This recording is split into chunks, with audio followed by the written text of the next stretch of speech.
কিছু ক্ষেত্রে নিজের মা বাবাই সন্তানের সবচেয়ে বড় শত্রু।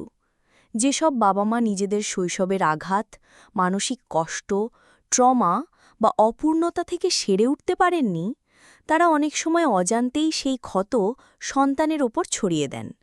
আনহিল্ড পেরেন্ট অর্থাৎ ট্রমাটাইজড বা মানসিকভাবে অমীমাংসিত বাবা মা নিজের ভেতরের ক্ষোভ, হতাশা, ভয় ও নিরাপত্তাহীনতা দিয়ে সন্তানের প্রতিটি পদক্ষেপ নিয়ন্ত্রণ করতে চান। তাদের বড় হয়ে ওঠা ছিল এমন এক বিশ্বাসে, বড়রা যা বলবে তাই সঠিক। ফলে নিজের সাথে হওয়া অন্যায়েরও প্রতিবাদ করার সাহস তারা পাননি। আজ তাদের সন্তান যখন চাপিয়ে দেওয়া ভুল সিদ্ধান্তের বিরুদ্ধে যুক্তি দেখায়, তখনই সন্তানকে বেয়াদব মনে হয়।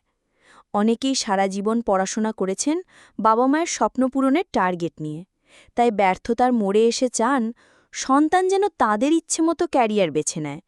সন্তানের নিজের ইচ্ছে বা মতামতের জায়গা থাকে না। ফল কি? এই মানসিক ক্ষত ঠিক না হলে প্রজন্ম থেকে প্রজন্মে একই ক্ষত সঞ্চারিত হয়।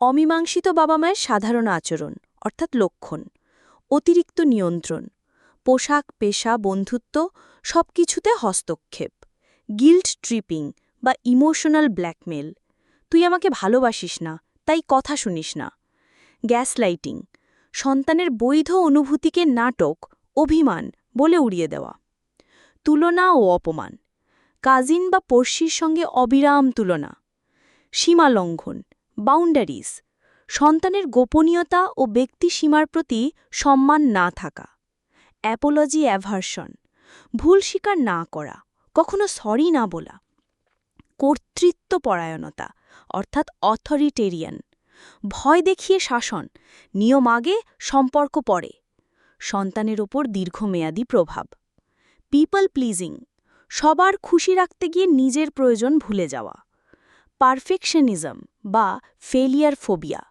ভুল করলে ভালোবাসা হারাবো এ ভয়, হাইপার ইন্ডিপেন্ডেন্স বা ফ্রিজ বা ফন প্রতিক্রিয়া অর্থাৎ সাহায্য চাইতে না পারা বা চুপ মেরে যাওয়া, লো সেলফ ওয়ার্থ অর্থাৎ নিজেকে অযোগ্য ভাবা, সিদ্ধান্তহীনতা, সীমা স্থাপন করতে অস্বস্তি অর্থাৎ না বলতে অপরাধবোধ। সুস্থতার পথে বাবা মায়ের করণীয়: ১. স্বপরীক্ষা অর্থাৎ সেলফ অডিট। নিজেকে জিজ্ঞেস করুন, আমি কি সন্তানকে ভয় পাইয়ে হ্যাঁ শুনছি নাকি বোঝাপড়া করে সম্মতি পাচ্ছি। ২. অভিভাবকতের ধরন বদলান। কর্তৃত্বপরায়ণ অর্থাৎ অথরিটেরিয়ান থেকে দৃঢ় স্নেহশীল অর্থাৎ অথরিটেটিভ, নিয়ম থাকবে কিন্তু সম্পর্ক আগে, শুনবেন তারপর সিদ্ধান্ত নেবেন। ৩. মেরামত বাই পরিপূর্ণতা অর্থাৎ ভুল হলে বলুন, আমি তখন রেগে বলেছি সেটা ঠিক হয়নি, আমি শুনতে চাই তুমি কেমন বোধ করছো। ৪. ব্যক্তিসীমা মানুন, বয়স অনুযায়ী গোপনীয়তা, পছন্দ, ব্যক্তিমতকে জায়গা দিন। ৫. হিলিং প্র্যাকটিস অর্থাৎ জার্নালিং, নিয়ন্ত্রিত শ্বাস বা ব্রিদিং, ট্রিগার নোট করা, দাম্পত্য বা পারিবারিক counselling, parenting education. ৬. Family ritual, সাপ্তাহিক ফ্যামিলি মিটিং, ১৫ থেকে ২০ মিনিট কেউ কাউকে না থামিয়ে আমি বাক্য এ শোনা বলার অভ্যেস। সন্তানের করণীয় যদি আপনি প্রাপ্তবয়স্ক সন্তান হন: সীমা স্থাপন করুন, অর্থাৎ আমি ক্যারিয়ার বিষয় পরামর্শ শুনব কিন্তু সিদ্ধান্ত আমি নেব। স্ক্রিপ্ট ব্যবহার অর্থাৎ স্বল্প, শান্ত পুনরাবৃত্তি, এটা আমার জন্য গুরুত্বপূর্ণ, এ বিষয়ে সিদ্ধান্তটা আমি করছি।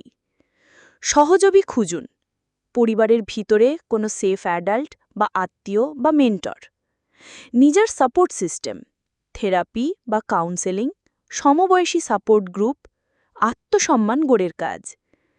রেড লাইন চিনুন, অর্থাৎ মানসিক বা শারীরিক নির্যাতন হলে নিরাপত্তাকে অগ্রাধিকার দিন এবং বিশ্বস্ত সাহায্য নিন। ভুল ভাবনা ভাঙা, king can do no wrong এ যুগে চলে না, বড়ও ভুল করতে পারে, দায়িত্বশীল বড়রা ভুল বুঝলে সংশোধন করেন। ভালোবাসা মানেই নিয়ন্ত্রণ নয়, ভালোবাসা মানে নিরাপদ জায়গা দেওয়া যেখানে সন্তান নিজের মানুষ হয়ে উঠতে পারে। এক লাইনের চেকলিস্ট প্যারেন্টদের জন্য। আমি কি সন্তানের কথা পুরোটা শুনেছি? আমার সিদ্ধান্ত কি সন্তানের কল্যাণ নাকি আমার অপূর্ণতা পূরণে? আজ কি আমি একটা ক্ষমা চেয়েছি বা একটা ধন্যবাদ বলেছি? আজ কি আমি সন্তানের একটা পছন্দ স্বাধীনভাবে হতে দিয়েছি? শেষ কথা, ভবিষ্যৎ প্রজন্মকে সুস্থ রাখতে হলে বাবা মাকেই আগে সুস্থ হতে হবে।